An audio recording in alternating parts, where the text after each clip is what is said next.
Hey, what's up, good people? How you doing? Welcome back to Stock Up with Larry Jones. Come join the family, please. Hey, do me a favor right now. Hit that like, subscribe, notification bell, all right? And come join the family, all right? I'm just trying some new things around here. I'm going to make this one short and to the point. I want to know from you, what are you going to do? What are you going to do? Let's just get right into it, good people. Let's get right into it. All right. I do want to talk about fixed income. Last night, of course, we went live with the guys.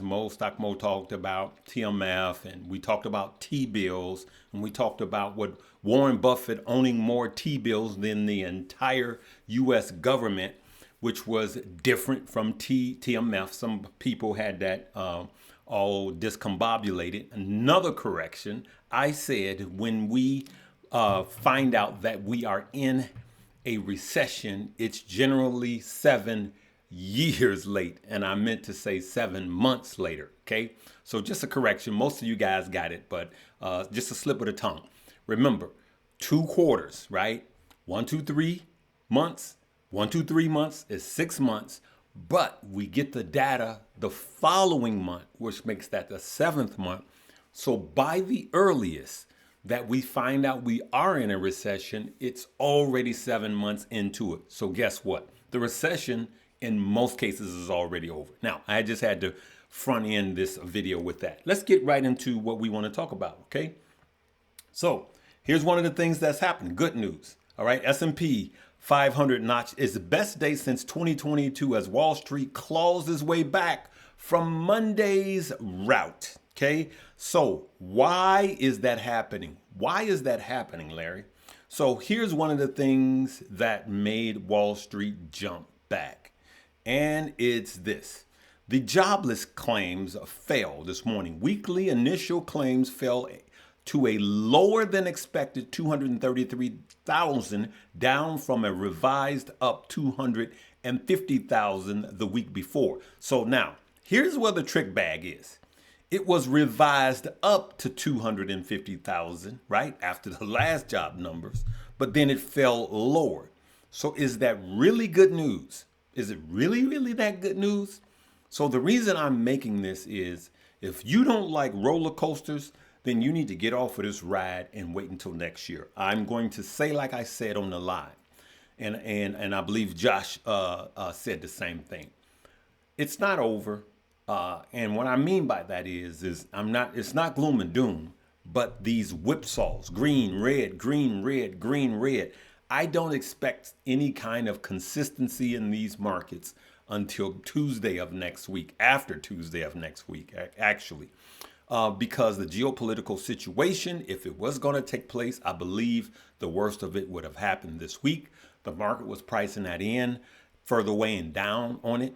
Then you had the job reports weighing down on the market, right? And then all of the recession fears that was weighing down on the market. So now, look, we had a nice, strong day, okay? So this is what a lot of people are looking at. Larry, we got a nice, strong day, so we're good, right? But if you look at the day, we are literally still lower than the sell-off of starting from last Thursday. We're still low, good people. Look at that. With the S&P, NASDAQ, and Dow, right? So just remember, when in doubt, zoom out. That's the 5-day. So we're still below. And for the month, if you look at this, look at this. The Dow is exactly right back. Even though we had this, where is that at? That Dow news. Like Dow, where is that at? Let's see here. Right? Look at this. S&P, S&P, blah, blah, blah. See here? Good news, right? Good news. This is great. But then you go back to the Dow, right? And then you could see that the Dow is exactly where we were a month ago.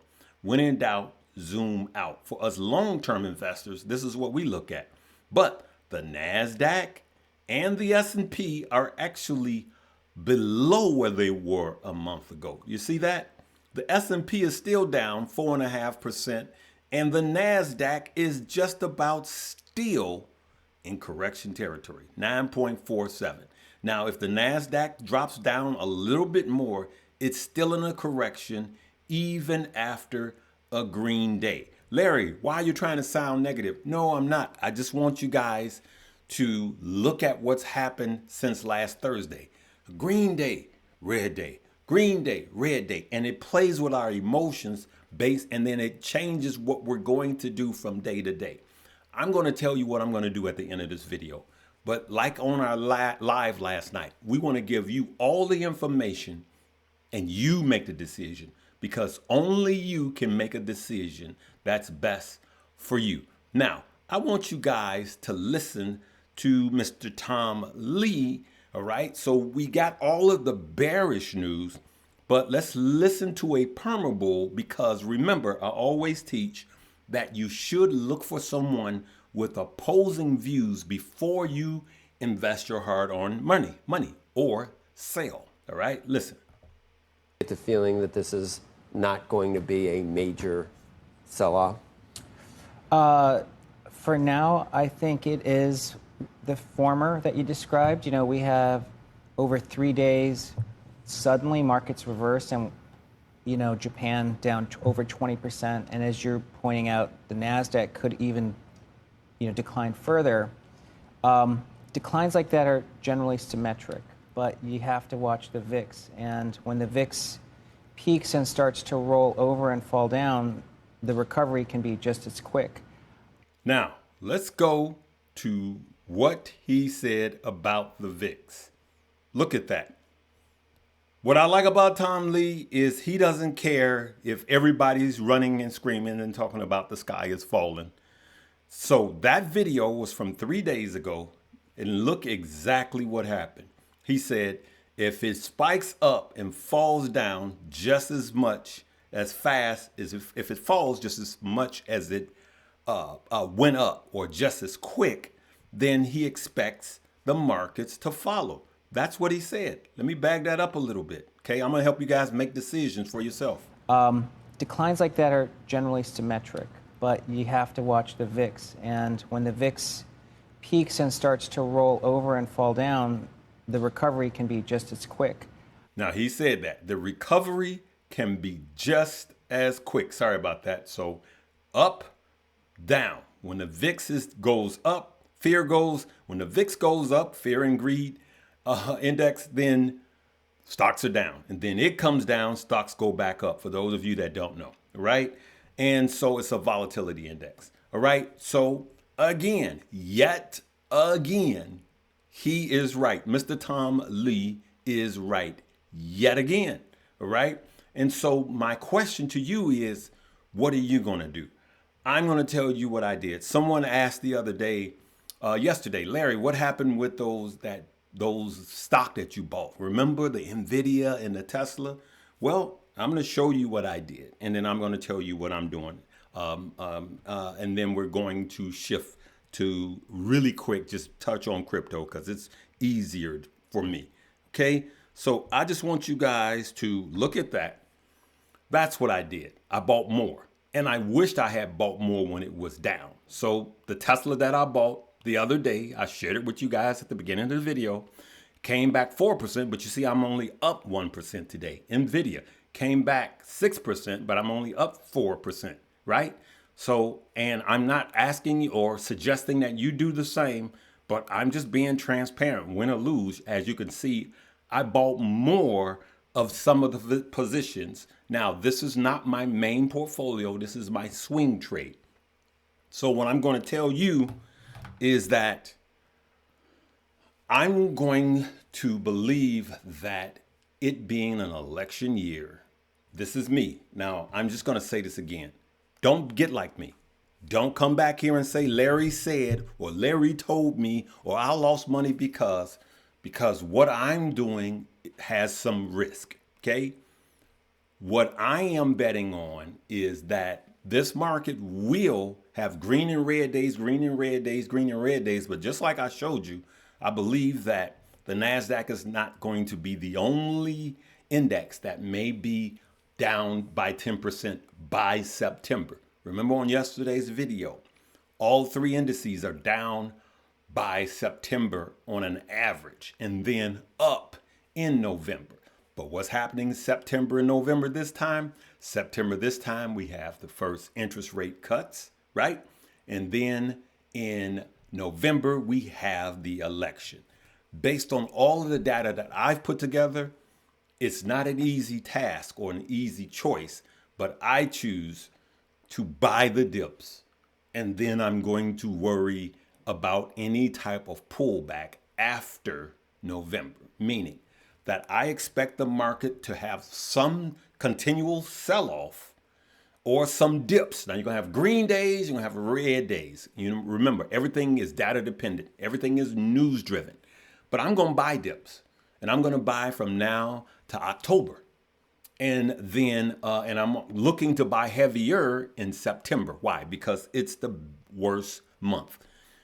And then if I'm going to take a haircut, which I haven't sold anything yet, then I'm going to do that in November. And the worse it gets, if we have some deep now it could just trade sideways, right? Or we could have some dips. Nobody has a crystal ball. I'm just saying that you gotta have a plan, all right? Something else I wanted to show you guys. This is the rate cut forecast. Look at this. This is just a forecast. This is not written in stone. 50 basis points, right? By September is now 57.5%. CME Group's Fed Watch tool. Okay, so this is the Fed Watch tool. And 25 basis points is 42.5. All right. So there are more people that expect 50 basis points, or I'm sorry, by this survey. This survey suggests that it's more likely to have 50 basis points in September over 25 basis point rate cut. Okay. And so look at this.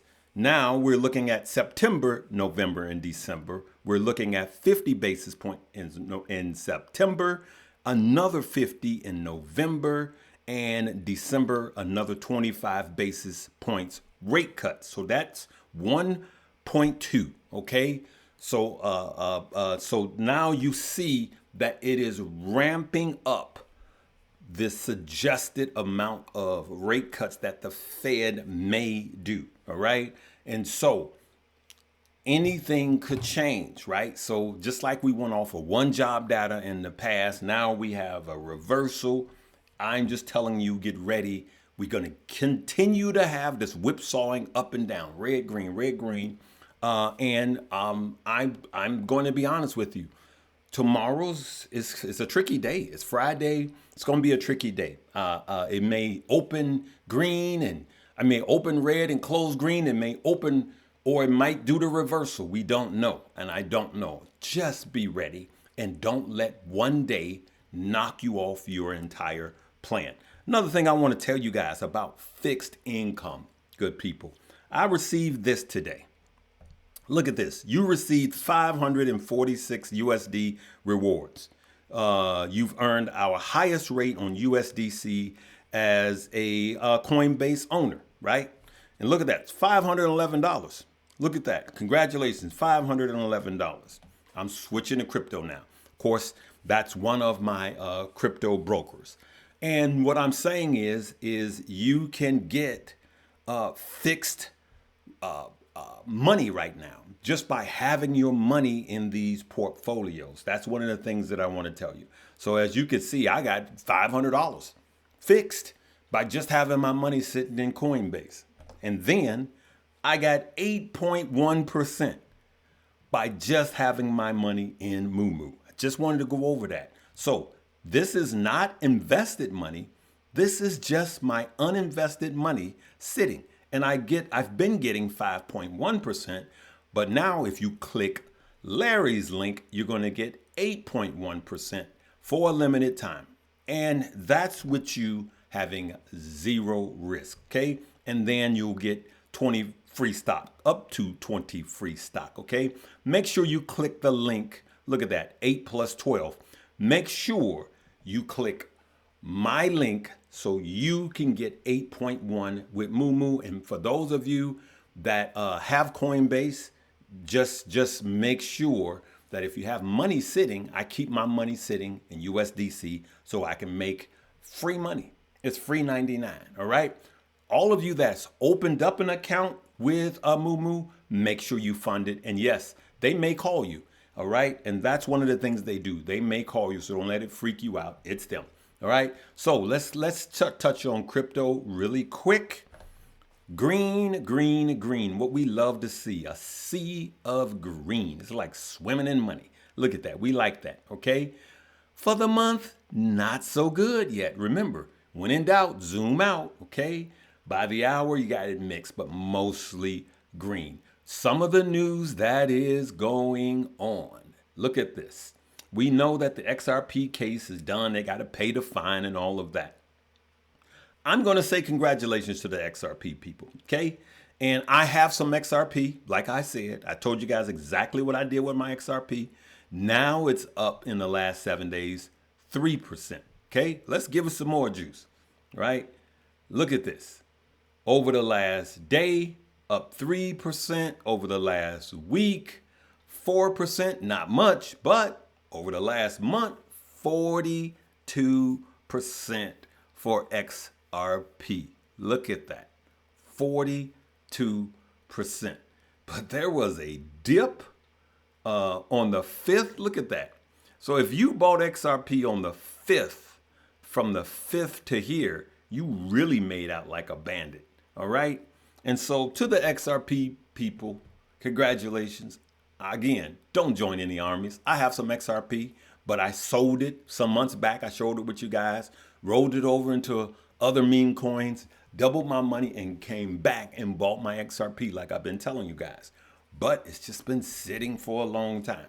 Now, I'm just going to keep my XRP, not because I think it's going to $1, not because it's going to the moon, not because I think it's going to $100. It's not going to $100. I'm keeping my XRP because, like I said, I think it's going to get added to an ETF.